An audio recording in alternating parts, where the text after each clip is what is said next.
अस्सलाम वालेकुम dear readers. Kashmiri writers के नावल दिलों की बात की किस्त नंबर 7 में मैं आप सबको खुशामदीद कहती हूँ। मैं उम्मीद करती हूँ कि आप सब खैरियत से होंगे। क्यारा अपने ऑफिस में बैठी काम कर रही थी। उसके फ़ोन पर कॉल आती है जिसे वो फ़ौरन उठा लेती है। अस्सलाम वालेकुम। वालेकुम अस्सलाम। क्या ये मिस क्यारा सदीकी बात कर रही हैं? जी मैं क्यारा सदीकी ही हूँ। आप कौन? मैं मिस्टर सदीकी आपके हस्बैंड का वकील बात कर रहा हूँ। मेरा नाम सुल्तान है। जी कहिए मिस्टर सुल्तान।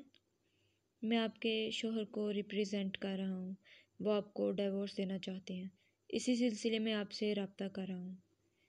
क्यारा वकील की बात सुनकर पहले हैरान हो जाती है, मगर फिर अपना सर झटक देती है।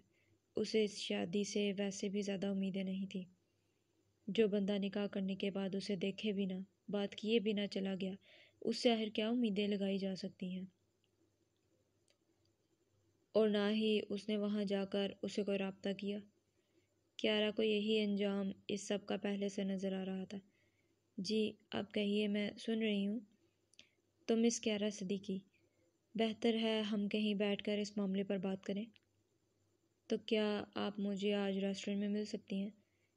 अभी तो मैं अपने ऑफिस में हूँ। हाँ शाम को हम मिल सकते हैं। ओके मिस क्यारा, फिर वहीं आमने सामने बात होगी। जी ठीक है, अल्लाह हाफिज़। अल्लाह हाफिज़। क्यारा फ़ोन रख कर अपना सर हाथों में गिरा लेती है। आजकल तो सारी की सारी मुसीबतों को बस उसका पता मिल गया था, जो उसके ऊपर आई ही जा रही थी, आई ही जा रही थी। वो यही सोच रही थी कि वो क्या बताएगी दाजान और दीजान को, लेकिन फिर वो अपना सर झटक देती है। वो अभी इस सब के बारे में कुछ नहीं बताएगी और बात की बाद में देखी जाएगी। सुल्तान उसके बाद अमार को कॉल करता है, जो ऑफिस में बैठा नई डीलिंग पर काम कर रहा था। हेलो मिस्टर अमार। यस सुल्तान। सर मैं मिस क्यारा सिद्दीकी से शाम में मुलाकात कर रहा हूँ, अगर आप फ्री हैं तो आ जाएं। मैं बिल्कुल भी फ्री नहीं हूँ सुल्तान। जो भी मामलात हैं तय करके मुझे इन्फॉर्म कर देना, मेरे पास फजूल वक्त नहीं है। जी मिस्टर अमार। सुल्तान गहरी सांस खारिज करता है। क्यारा जब शाम को रेस्टोरेंट पहुंची तो आगे ही मिस्टर सुल्तान बैठे हुए थे। हेलो, क्या आप मिस्टर सुल्तान हैं? जी बिल्कुल। ओह, क्या मिस क्यारा सिद्दीकी हैं आप? जी। ओके आए बैठे। क्यारा उसके सामने वाली सीट पर बैठती है तो वो उसके आगे पेपर्स रखता है। ये पेपर्स हैं मिस क्यारा, आप इन पर साइन कर दें ताकि हम आगे का प्रोसीजर कंटिन्यू करें। ओके। क्यारा उससे पेपर्स लेकर पढ़ना शुरू करती है। एक पॉइंट पर आकर उसकी नज़र रुक जाती है और वो सुल्तान की तरफ देखती है। 20 मिलियन? जी बिल्कुल, मिस्टर सिद्दीकी आपको 20 मिलियन दे रहे हैं। देखें मिस्टर सुल्तान, मुझे उनके इन पैसों की बिल्कुल भी ज़रूरत नहीं है। क्यारा को गुस्सा तो बहुत आता है, लेकिन वो अपने आप को रिलैक्स करने की कोशिश करती है। तो उसका शोहर क्या समझता है कि वो पैसों के बगैर साइन नहीं करेगी? तो क्या वो लालची है? उसे बेइंतहा गुस्सा आता है। इतने में उसे दीजान की कॉल आती है, जो वो फ़ौरन पिक कर लेती है। जी दीजान, बेटा आपके दाजान का चेकअप करवाना है, अगर आप साथ होती तो अच्छा था। आज उनकी अपॉइंटमेंट है। जी मैं बस थोड़ी देर तक आती हूँ। उसके बाद वो अली को मैसेज करके बताती है, जिस पर वो 1 मिनट में पहुँचने का कहता है। क्यारा अपनी सीट से खड़ी हो जाती है।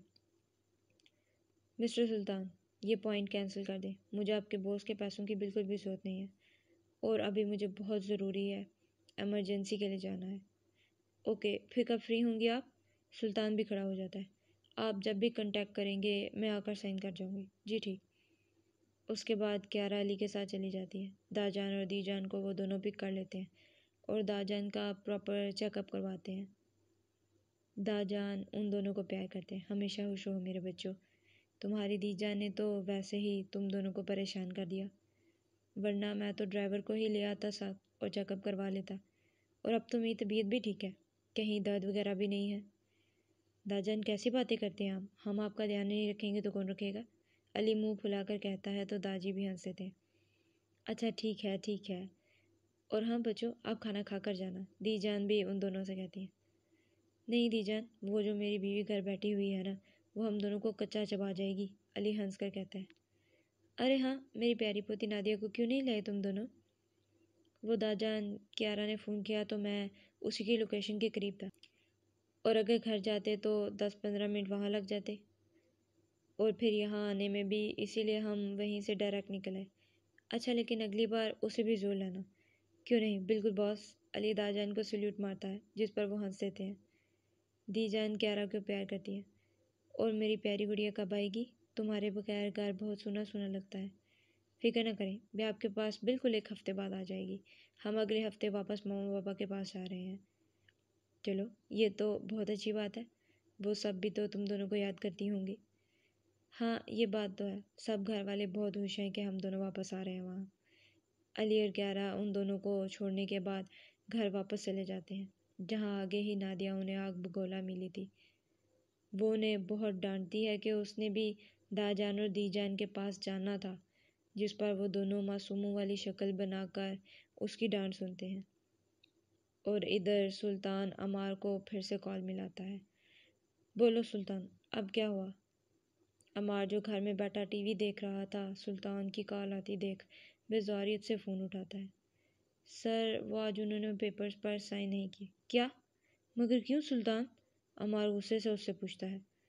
सर, ऐसा नहीं है कि वो डिवोर्स नहीं देना चाहती, मगर वो आपसे पैसे नहीं लेना चाहती। अमार को उसकी बात सुनकर हैरानगी होती है, लेकिन फिर वो अपनी सोच को झटक देता है। उसे लगता है कि ये क्यारा का कोई नया प्लान है, मासूमियत का ढोंग करने का। कुछ भी हो सुल्तान, मुझे बस जल्द से जल्द डिवोर्स देनी है। आई डोंट केयर वो क्या करती है क्या नहीं। जी सर, मैं अगेन पेपर्स तैयार करवाता हूँ। जिस पर अमार गहरी सांस खारिज करता है। तुमने जो कुछ भी करना है बस जल्दी करो।